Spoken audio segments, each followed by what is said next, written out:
अस्सलाम वालेकुम व्यूअर्स, मेरा नाम अताउर रहमान और आप देख रहे हैं अता बुखारी यूट्यूब चैनल। मेरी किताब अज़मत रफ्ता के सिलसिले में एक वीडियोस का सिलसिला हमने शुरू किया हुआ है कि इस्लाम के नाम पर फ़िरका वारियत की इब्तदा कब और कैसे हुई। तो ये इस किताब का हिस्सा दूम है जिसमें हमने बताया हुआ है कि ये कैसे हुआ। उसके ऊपर हम पहले 2 वीडियो कर चुके हैं, आज ये उसके ऊपर तीसरा वीडियो है। लास्ट वीडियो में हमने रावियों की बात की थी, जो पीछे 2 वीडियोस हुए, तो उसमें हमने बताया था कि बनु उमैया का जो आखिरी दौर था, यानी जो 700 ईस्वी है, इसमें तकरीबन आलमोस्ट सहाबा इकराम का दौर ख़त्म हो गया था। 700 ईस्वी में आलमोस्ट सहाबा इकराम का दौर ख़त्म हो गया था। तो उस दौर के बाद ये बनु उमैया का जो दौर है ये 750 ईस्वी तक रहा है। उसके बाद ये फिर बनु अब्बास का दौर हुकूमत शुरू हुआ है। तो ये जो आखिरी जो 50 साल हैं, इसके अंदर रिवायात का कुछ सिलसिला जो है, जैसे मोहम्मद बिन शिहाब ज़ुहरी, पीछे हमने वीडियो नंबर 2 में इसके ऊपर बात की थी। तो आज हम आपको ये बताएंगे कि बसरा के अंदर यानी इराक़ के अंदर क्या कुछ हो रहा था इल्म के नाम के ऊपर, किस तरह से ये इल्म की वहाँ पर तहरीकें चलीं, किस तरह से ये फ़िरका वारियत की इब्तदा हुई, तो ये कैसी चीज़ें डेवलप हुई। तो इसमें सबसे पहले आप ये देखें कि उन्होंने इराक़ के अंदर 3 इल्मी मराकज़ कायम किए थे। अब बनु अब्बास की बात हो रही है, यानी बनु उमैया का दौर हुकूमत तो 750 ईस्वी में ख़त्म हो गया। तो अब हम आगे ये देखना कि बनु अब्बास के दौर के अंदर ये किस तरह से ये फिर आगे रिवायतें कैसे फैली हैं।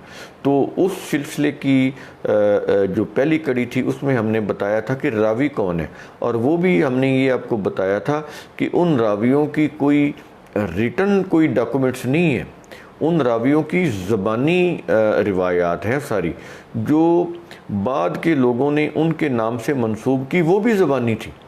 यानी एक तो ये था ना, जिन रावियों ने कहा कि फ़लाँ वाक़या यूँ है, उन्होंने भी ज़बानी कहा।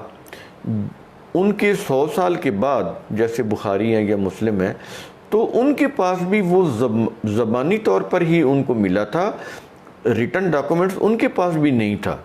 तो उन्होंने भी सुना कर कहा कि कोई ज़ोरी भी था, उसने ये कहा था, तो ये सारी सुनी सुनाई है, रिटन कोई चीज़ नहीं है। अच्छा, तो ये चीज़ें तो ऐसी हुई रिवायात की। अब आगे इन रिवायात की बेस के ऊपर 3 मराकज़ इराक़ में कायम हुए, तो हम नंबर वाइज उनको बयान करते हैं। यहीं से फिर आपको इससे आगे फिर इब्तदाई मौरख़ीन का तारफ़ शुरू हो जाएगा, जिन्होंने ये सारी हिस्ट्री, जिसको आप तारीख़ इस्लाम बोलते हैं ना, तो इसके जो पायनियर थे, इसके जो बेसिक हिस्टोरियन थे, जिन्होंने इस हिस्ट्री को सबसे पहले लिखा नहीं बल्कि बयान किया। लिखना तो बाद में शुरू होता है, वर्बली बयान किया या कोई कलमी लिखा होगा थोड़ा बहुत, वो भी उनका ज़ाया हो गया, यानी पूरी चीज़ें नहीं है, आगे हम बताएंगे। तो यहाँ पर हम उन 3 मराकज़ का ज़िक्र करेंगे जो इराक़ के अंदर कायम हुए। पहला मरकज़ था बसरा में, बसरा इल्मी मरकज़ बना। अब बनु अब्बास का दौर है, 750 ईस्वी से बनु अब्बास का दौर शुरू हो चुका था। तो अहद उमर में वो बसरा की फ़ौजी छावनी जो थी वो तामीर हुई थी, ये उमर रज़ी अल्लाह अन्हु के अहद में। उसकी बिल्डिंग थी ज़ाहिर उस कंटोनमेंट की। तो जब अब्बासी दौर आया तो उन्होंने उसी जो कैंट की जो बिल्डिंग थी उसको उन्होंने इस्तेमाल में लेकर आए, क्योंकि वो कोई बिल्डिंग छोटी नहीं थी। जब वहाँ पर छावनियाँ बनती थी उमर रज़ी अल्लाह अन्हु के दौर में, या बाद में फिर मुआविया रज़ी अल्लाह अन्हु के दौर में, ऐसे उस्मान रज़ी अल्लाह अन्हु के दौर में, तो वहाँ पर बहुत बड़ी जगह होती थी उन कैंट्स की। कंटोनमेंट एरिया जो था वो बहुत बड़ा होता था, उसमें घोड़े पालने की अलग जगह होती थी, घोड़ों के रखने की उनके अस्तबल वगैरह अलग जगह होती थी, उसमें फ़ौजी मराकज़ अलग होते थे, अस्कर जहाँ पे फ़ौजी क़याम करते थे वो अलग होते थे। इसी तरह उनकी जहाँ पर जंगी तरबियतें होती थी उसके लिए खुले मैदान अलग होते थे। फिर जो उनके पास घोड़े या ऊँट जो सवारियाँ होती थी उनके लिए चरागाहें वो भी उनका भी वो उसके साथ होती थी। तो ये काफ़ी वसी एरिया होता था जो कंटोनमेंट एरिया होता था। तो वो ऐसे यूँ नहीं कि छोटा मोटा एरिया होता था। तो ये ज़रा नक्शा अपने ज़हन में रखें, ये सारी चीज़ें वहाँ पर होती थी। तो ये बहुत बड़ी कैंट था, कंटोनमेंट एरिया था। ऐद उमर रज़ी अल्लाह ताला उन्होंने डेवलप करवाया था अपने और अहद में। तो इनको इस ये जो कंटोनमेंट एरिया है ये बनु अब्बास दौर के अंदर इसमें उन्होंने यहाँ पर वो जो रिवायतों के तफसीरों के जो उलमा थे उन्होंने वहाँ पर इकट्ठे करने शुरू कर दिए। तो ये लोग आ गए, रिवायत वाले, तफसीर वाले, उसके अंदर ग्रामर दान भी आ गए, उसके अंदर ज़बानों के जो माहिरीन थे मुख्तलिफ़ लैंग्वेज के वो भी आ गए, शायर भी आ गए, अदीब भी आ गए। उसके अंदर जो जीनियालॉजिस्ट थे, ये जो माहिर अंसाब जिन्हें बोलते हैं, जिनको नस्ब याद होते हैं, वो भी आ गए थे। और इसके साथ ये जब काम और फैला है तो इसमें फिर माहिर हयातियात भी आ गए, यानी बायोलॉजिस्ट उस दौर के जो भी जिस तरह की सादा बायोलॉजी थी वो भी इसमें आ गए थे। फिर माहिर मौसमियात भी इसमें आ गए थे, अदबी असलूब से ताल्लुक़ रखने वाले, अरबी ग्रामर के उलूम के ऊपर महारत रखने वाले, ये सारी इस तरह की चीज़ें आ गई। फिर लुगात जानने वाले, शरह लिखने वाले, ज़बान के बुनियादी उसूलों को जानने वाले, ये सारा फिर इस तरह के लिटरेरी लोग ये सारे आ गए थे। ये फिर मरकज़ बन गया बसरा में, बहुत बड़ा इल्मी मरकज़। तो इसका मैंने आपको एक नक्शा भी बता दिया कि इसमें किस किस तरह के शोबे थे। तो इसमें कुछ अच्छे भी थे डेफिनेटली। अब जैसे माहिर हयातियात हैं या माहिर मौसमियात हैं या जैसे दूसरे ये जो अदब और इंशा से रिलेटेड जो लोग थे, ज़बानों के ऊपर महारत रखने वाले लोग थे, ग्रामर दान थे, तो ये अच्छी चीज़ें भी थी, ये नहीं कि सारी बुरी चीज़ें थी। लेकिन वो जो बिगाड़ पैदा हुआ, जो मजहबी रिवायतें थी जिनकी रूह से तफसीरें बनी और आगे शान नज़ूल बने, उन चीज़ों की वजह से फिर बिगाड़ आया। तो चीज़ें अच्छी भी थी इसमें कुछ जो मैंने अभी आपको बताई। उसके बाद दूसरा जो मरकज़ था, एक तो बसरा में अभी मैंने बताया, दूसरा कूफा में इल्मी मरकज़ कायम हुआ कूफा के अंदर। तो ये भी अब्बासी याद में बसरा के मुकाबले में कूफा में भी इल्मी मराकज़ कायम किया गया। वहाँ पर भी लिसानियात और फ़लसफ़ा के माहिरीन काम कर रहे थे, जो ज़बानों के ग्रामर दान थे वो भी थे। और बसरा और कूफा के ये जो दो मकातब फ़िक्र बन गए थे, इनका फिर आपस में फिर शदीद मुकाबला भी हो गया था।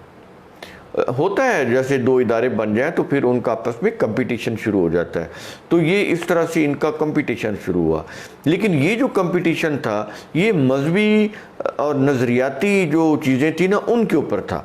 मज़हब की रिवायात, उनकी कन्फ्लिक्शन, इसी तरह जो फ़िलासफ़िक वे से जो नज़रियात हैं, फ़िलासफ़ी है मुख्तलिफ़ चीज़ों की, उससे जो इख्तलाफी चीज़ें हैं वो, इसमें फिर इनका आपस में शदीद इनका कंपटीशन शुरू हुआ। और फिर ये मजहबी मामलात में फिर लड़ाई झगड़ा भी इनका होने लगा।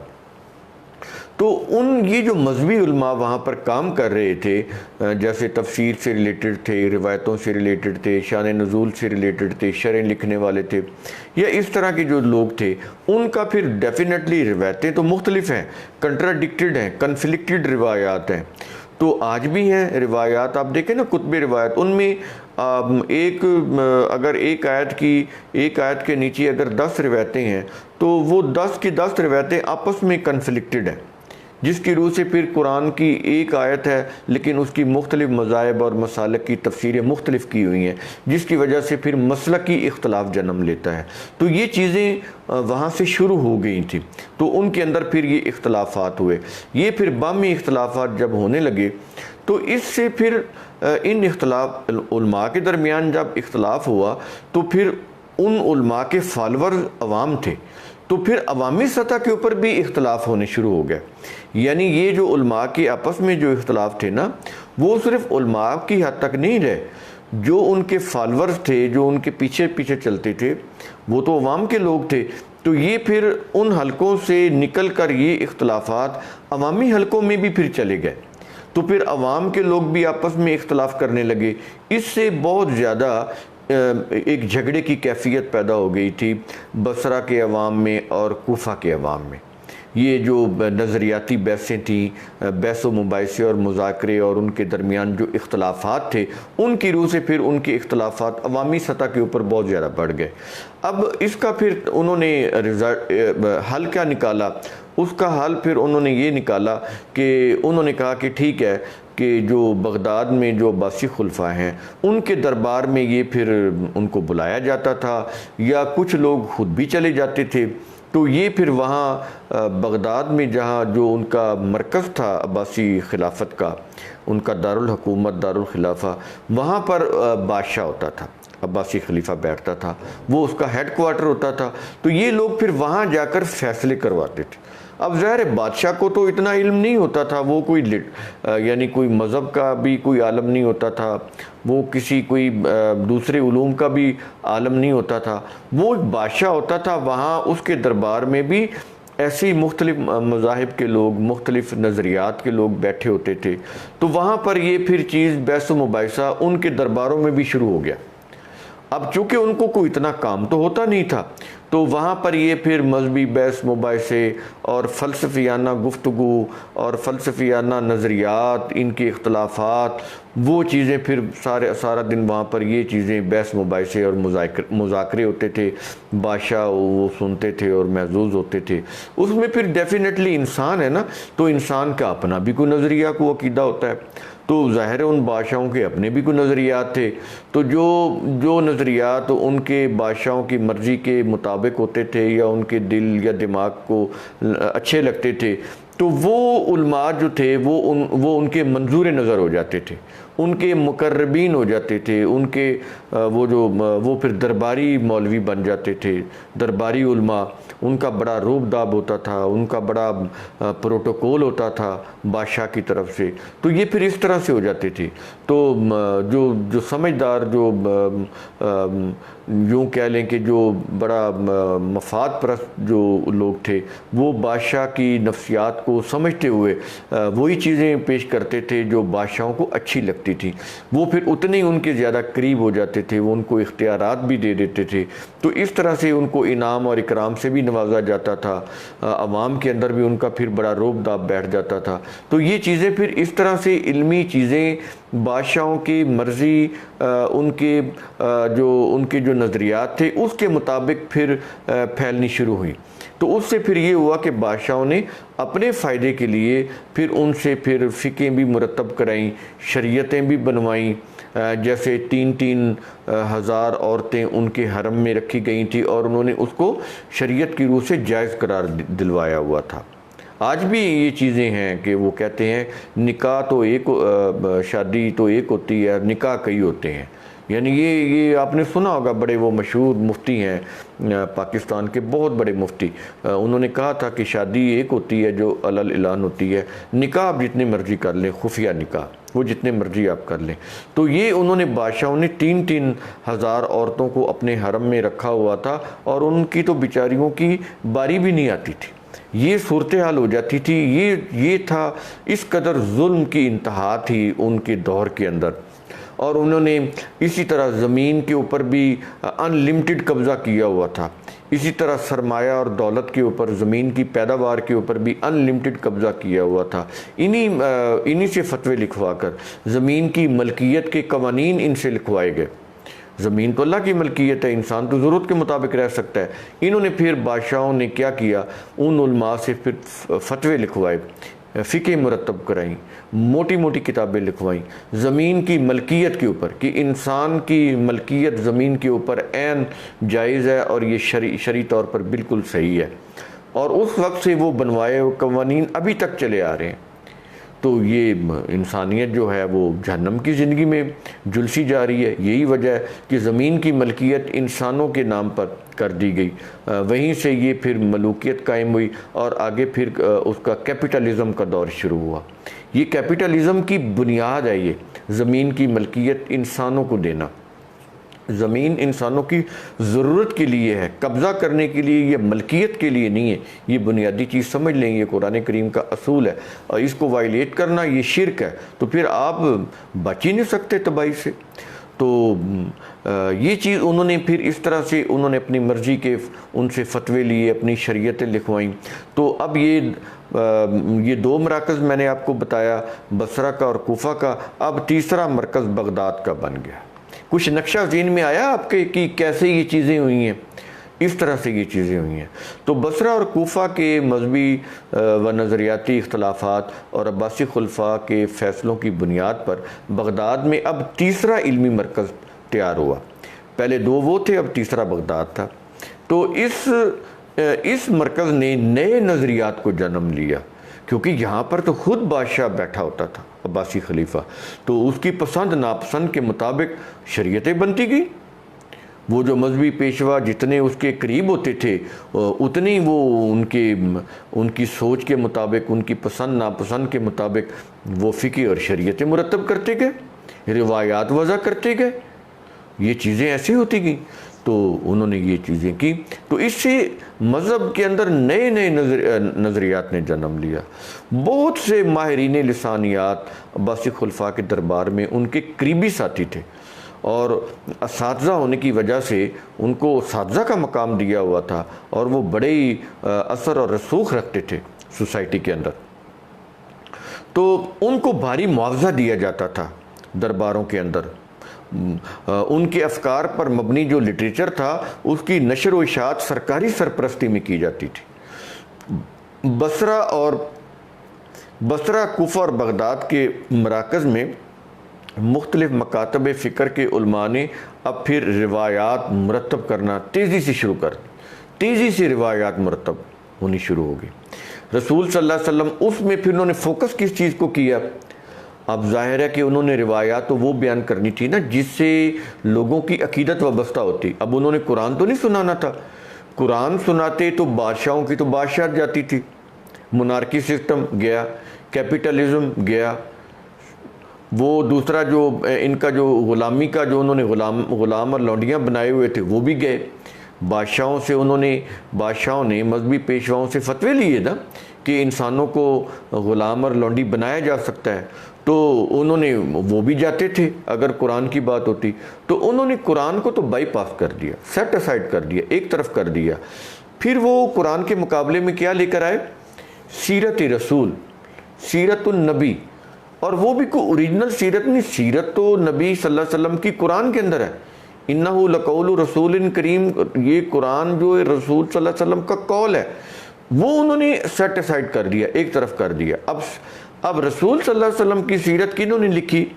जो रसूल सल्लल्लाहु अलैहि वसल्लम के दुश्मन थे, पर्शियन, जिनको अरबों ने फतह किया था, जिनके ऊपर फतह पाई थी अरबों ने, जिनकी पर्शियन स्टेट को टुकड़े टुकड़े किया था, उन्होंने वो जो मफ्तूआ इलाके के, मफ्तूआ पर्शिया के जो लोग थे, उन्होंने फिर नबी करीम सल्लल्लाहु अलैहि वसल्लम की जब सीरत लिखी तो उन्होंने तो फिर अपने लिहाज से लिखनी थी ना।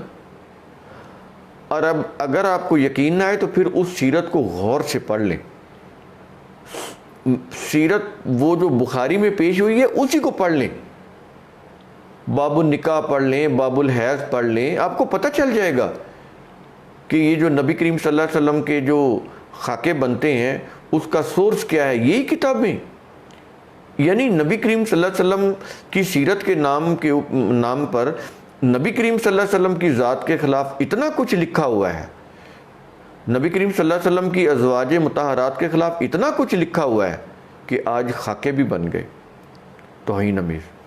तो उन तौहीन अमेज़ खाकों के ख़िलाफ़ बोलते हैं, लेकिन जहाँ से वो खाके बनते हैं वो मवाद वो सीने से लगा के फिरते हैं, उसको दीन बनाए फिरते हैं। तो ये है असल मामले की जड़, जहाँ से ये शुरू हुई है मैं वो बता रहा हूँ आपको। तो ये जो लिटरेचर था इन बादशाहों की सरपरस्ती में मुरतब हुआ और उसमें फ़ोकस किया गया सीरतुन-नबी सल्लल्लाहु अलैहि वसल्लम को। अब उन्होंने जैसे चाही सीरत लिख दी। उनके ज़हन में जो मोहम्मद सल्लल्लाहु अलैहि वसल्लम का उन्होंने ज़हन के अंदर जो खाका बनाया, उन्होंने वही खाका हमारे आगे ट्रांसफ़र कर दिया और हम उसी को पढ़ रहे हैं और समझ रहे हैं कि ये सीरत है। ये सीरत रसूल ये है। किसी शख्स को ये अकल नहीं आ रही, हुकूमतों को भी नहीं आ रही कि हम कुरान से रसूल सल्लल्लाहु अलैहि वसल्लम की सीरत ले लें। नहीं, उससे नहीं लेंगे। किससे लेंगे? वो जो पर्शियन रावी हैं, उन पर्शियन रावियों की लिखी हुई, उन बादशाहों की लिखवाई हुई वो सीरत लिए फिरते हैं। उसमें कितना सच है कितना झूठ है वो तो फैसला आप खुद जब पढ़ेंगे तो फिर आपको पता चलेगा कि इसके अंदर क्या कुछ है। अब मैं यहाँ पर बयान ही नहीं कर सकता, आप खुद पढ़ें और फिर गौर करें कि क्या ये नबी करीम सल्लल्लाहु अलैहि वसल्लम की सीरत है। ये तो कोई आम शख्स की भी ऐसी बात नहीं हो सकती, उसके अंदर भी ऐसी खामियां नहीं हो सकती जो इस सीरत के अंदर उन्होंने डाल दी। नबी करीम सल्लल्लाहु जिनका मकाम अल्लाह के बाद सबसे बुलंद है, इतने बुलंद, नबी का माना ही बुलंद मकाम पर होना, तो उन्होंने ऐसी सीरत लिखी। अब पढ़ेंगे तो आपको पता चलेगा, पढ़ेंगे नहीं तो पता नहीं चलेगा। तो उन्होंने फिर ये सीरत और गज़वात के वाक़यात लिखे, अरबी ज़बान की लुगात तैयार की, कुरान की तफसीर मुरतब की, अकायद की शरह लिखी, फ़िक़्ह के असूल मुरतब किए और उसके अहकाम लिखे। वो बादशाह मर गए, वो दौर ख़त्म हो गया, वो मजहबी पेशवा जिनके हाथों उन्होंने ये सब कुछ करवाया वो भी ख़त्म हो गए, उनकी कब्रों तक का पता नहीं। लेकिन उनके जो लिखे हुए वो जो ये जो शरीयतें हैं, ये जो फ़िक़्ह हैं, ये जो लुगात हैं, ये जो अहकाम है फ़िक़्ह के, वो जो रिवायात की जो शरह हैं, जो तफसीरें हैं, वो आज तक चली आ रही हैं और दीन तस्लीम हो रही हैं। उनसे मुल्की कवानीन बन रहे हैं आज तक, और कुरान को एक तरफ रखा हुआ है। तो फिर अल्लाह का क्या, अल्लाह की कोई करम होगा हमारे ऊपर? अल्लाह की कोई करम नवाजी होगी हमारे ऊपर? कभी भी नहीं। तो ये फिर इस तरह हमने अपनी ज़िंदगी को खुद जहन्नम बनाया। ये इस किताब के अंदर हमने ये चीज़ें इसलिए सामने रखी हैं आपके, ताकि आपको पता चल जाए कि ये जो मौजूदा मज़हब का ढांचा है इसकी रूट्स कहाँ पे हैं, ये डेवलप कब हुई, कैसे हुई, किन हालात में हुई, तो इससे आपको पता चलेगा। लेकिन इसकी खासियत हमने ये रखी है कि हमने किसी के ऊपर इतराज़ नहीं किया। वीडियो में तो फिर भी हमको बात कर लेते हैं, लेकिन बुक के अंदर हमने कोई ऐसी बात नहीं की, किसी के ऊपर कोई तनकीद नहीं की। आपको इन्फॉर्मेशन दी है, फैसला आप करेंगे इसको पढ़ने के बाद। तो ये है मेरी किताब अज़मत रफ्ता का दूसरा हिस्सा कि फ़िरका वारियत की इब्तदा, इस्लाम के नाम पर फ़िरका वारियत की इब्तदा कब और कैसे हुई। ये उसका हिस्सा 2 है, जिसके ऊपर आज हमने ये तीसरा वीडियो किया है। इसके आगे हम फिर आपको जो बेसिक हिस्टोरियन है, जहाँ से हिस्ट्री चलती है, उनका फिर आपको तारफ़ कराएंगे। वो आपने गौर से सुनना है कि बेसिक हिस्टोरियन कौन से हैं, जहाँ से हिस्ट्री यानी तारीख़ इस्लाम चलती है। वो किस किस्म के लोग थे, उनके नज़रियात क्या थे, उनके मज़हब या मसलक क्या थे, किस सोच के वो मालिक थे, और उनके मुतालिक उनके कंटेम्प्रेरीज, उनके हम असर वो लोग क्या कहते थे। तो वो हम अगले वीडियोज़ में बात करेंगे। तो अपना ख्याल रखें, अपने इर्द गिर्द के लोगों का ख्याल रखें, और ये जो वीडियोज़ हैं आप इनको ज़रूर शेयर करें, और मेरा यूट्यूब चैनल सब्सक्राइब करें। शुक्रिया।